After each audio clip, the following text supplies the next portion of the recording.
Major headlines. 1. Supreme Court of the United States to review asylum processing limits. The court has agreed to hear a case about whether the federal government can limit how many asylum seekers are processed at U.S.-Mexico border ports of entry, a controversial policy known as metering.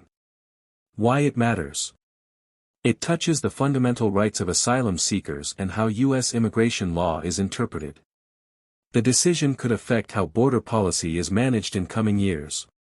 Could have ripple effects for immigration enforcement, humanitarian protections, and how the U.S. is viewed internationally.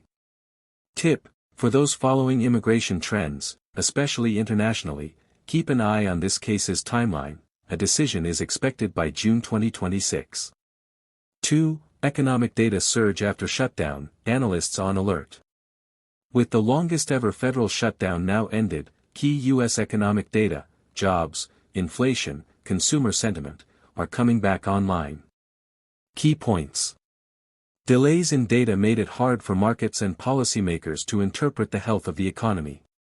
Upcoming, flash PMI surveys and job reports are now very important.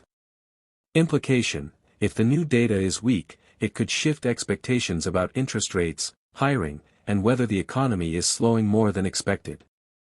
3. Major immigration crackdown in Charlotte. In Charlotte, North Carolina, a large-scale operation by federal agents resulted in at least 81 arrests in one day under a sweeping immigration enforcement action. Why it's significant.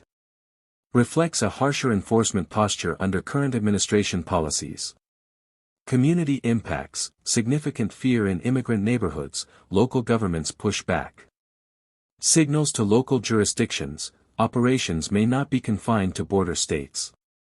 For you, if you're covering immigration stories, this shows how enforcement is shifting inland. For content creation, community angle plus human stories may resonate.